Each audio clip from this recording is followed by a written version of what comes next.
Oke baik, Assalamualaikum warahmatullahi wabarakatuh. Bapak Ibu guru yang terhormat, jumpa lagi di channel Guru Abad 21, channelnya para guru Indonesia. Konsisten menyampaikan info valid, komitmen melawan berita hoax. Nah, baru-baru ini Bapak Ibu ada informasi terbaru dari admin Info GTK Pusat. Disimak sampai tuntas agar informasinya tersampaikan dengan lengkap dan komprehensif tentunya. Nah, terkait TPG bulan Juli, kabar gembira malam ini dari admin Info GTK tadi malam ya menyampaikan bahwa seperti ini, info update.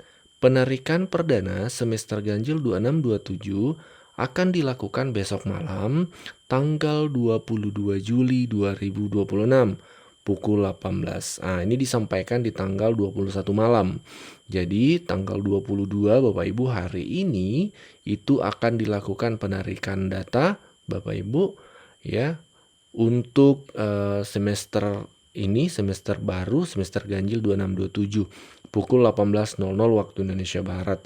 Jadi Bapak Ibu pastikan datanya sudah disinkron ya, sudah dituntaskan karena akan cut off tarik data pukul 18 hari ini tanggal 22. Kalau Bapak Ibu belum sinkron dapodiknya oleh operatornya, lalu sudah tarik data, bisa jadi nanti Bapak Ibu masuk di gelombang berikutnya. Dan biasanya kalau bukan gelombang pertama itu biasanya cair di bulan berikutnya. Apalagi saat ini di bulan 7, bulan Juli ini TPG kita agak molor ke belakang.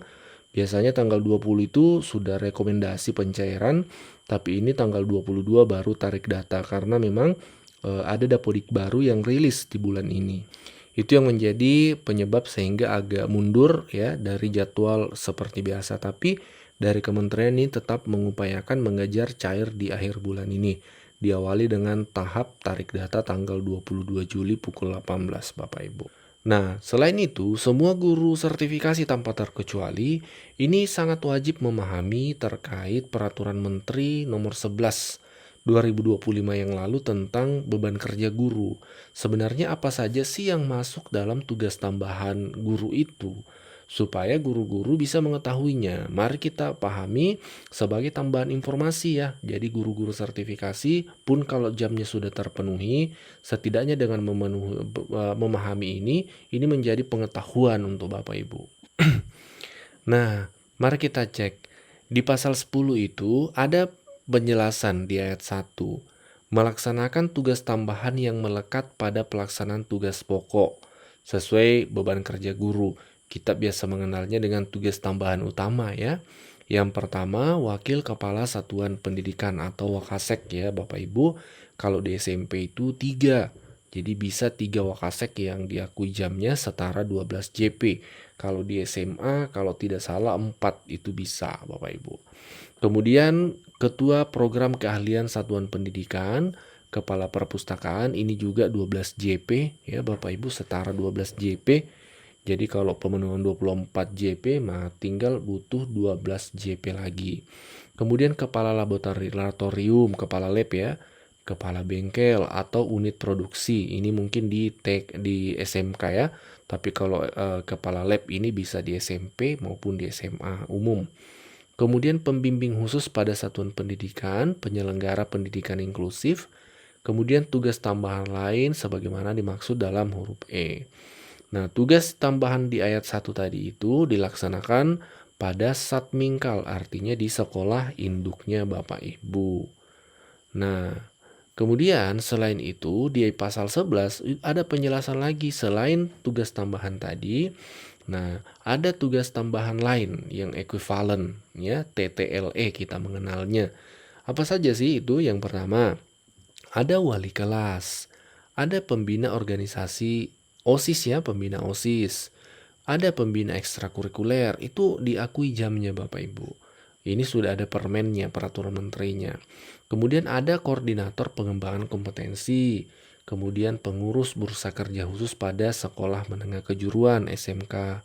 Bahkan guru piket Bapak Ibu itu diakui jamnya.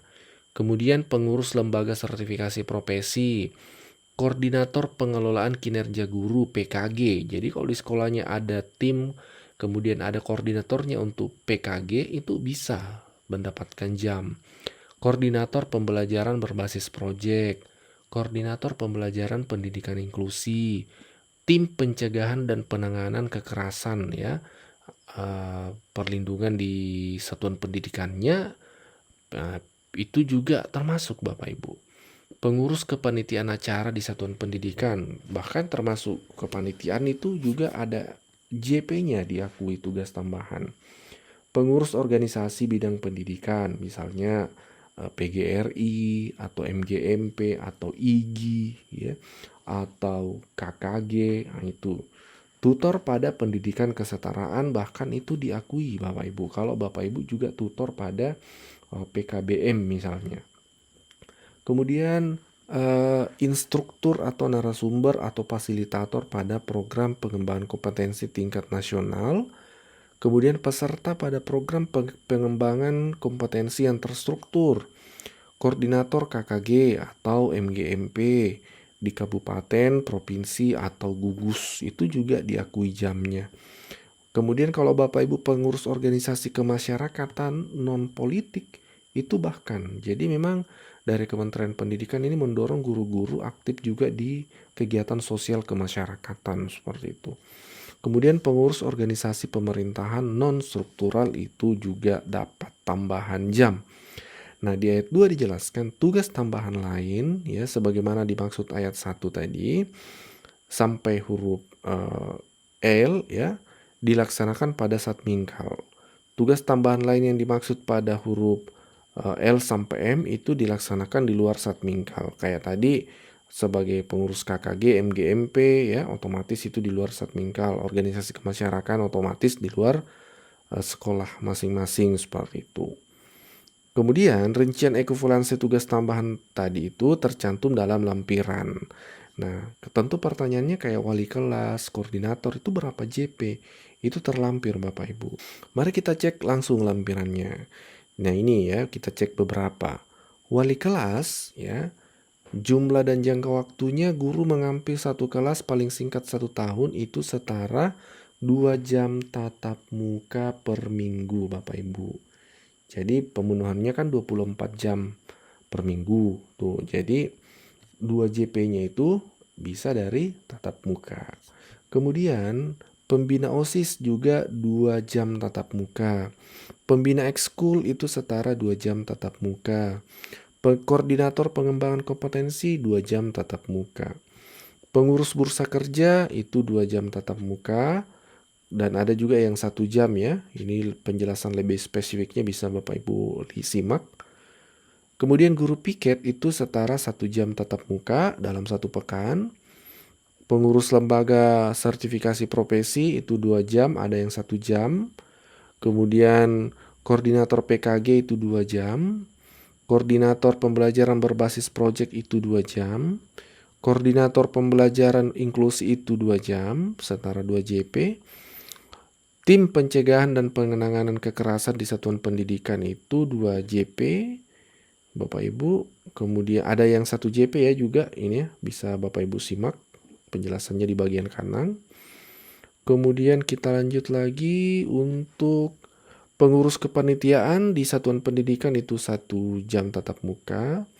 Pengurus organisasi bidang pendidikan itu kalau pengurus organisasi setingkat nasional itu 3 JP, kalau di provinsi itu 2 JP, kalau di kabupaten 1 JP.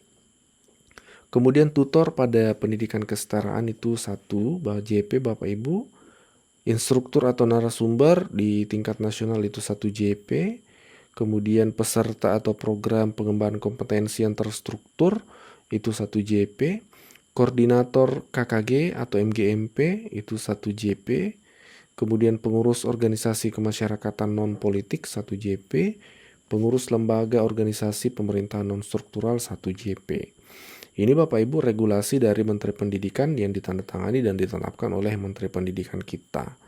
Nah, Bapak Ibu ya, jadi dengan memahami tugas tambahan utama tadi dan tugas tambahan lain yang ekuivalen, ini akan membantu Bapak Ibu ketika nanti hari ini atau besok-besok ada kendala pemenuhan jam. Kan di sekolah itu dinamikanya setiap semester bahkan ada perubahan, bahkan kadang bulan ini ada perubahan, misalnya tiba-tiba ada penambahan guru yang ditugaskan dari dinas ke sekolah kita. Otomatis pembagian jam itu akan direvisi menyesuaikan. Nah, dengan memahami tugas tambahan ini, Bapak Ibu bisa memanfaatkannya untuk pemenuhan 24 JP itu, Bapak Ibu. Demikian pembahasan kita hari ini, ya semoga bermanfaat. Yang pertama tadi kesimpulannya, hari ini tanggal 22 pukul 18 dari Kementerian Pendidikan melalui admin Info GTK itu akan cut off tarik data Bapak Ibu. Jadi kita tunggu perkembangannya besok, semoga sudah ada hasilnya. Kemudian yang kedua kita membahas tentang tugas tambahan guru, baik tugas tambahan utama maupun tugas tambahan lain seperti itu. Semoga bermanfaat. Assalamualaikum warahmatullahi wabarakatuh. Sebelum lanjut, kami menyampaikan kabar baik bahwa telah rilis produk digital terbaru kami, yaitu 200 template PowerPoint siap pakai untuk guru. Guru-guru kan sering tuh butuh PowerPoint untuk memaparkan materi di kelas. Namun kadang bingung karena PowerPoint-nya kurang menarik, flat, dan tidak variatif. Nah, 200 template PowerPoint siap pakai ini akan membantu guru-guru sehingga Bapak Ibu tidak perlu mendesain dari awal, sudah ada template-nya, tinggal Bapak Ibu sesuaikan. Ini cocok untuk semua jenjang ya, mulai dari TK, SD, SMP, SMA, sederajat Bapak Ibu. Jadi Bapak Ibu cuma sekali beli bisa dipakai seterusnya sampai Bapak Ibu pensiun. Jadi silahkan dipesan 200 template PowerPoint siap pakai untuk guru ini di nomor WA admin kami 0823 1332 0383.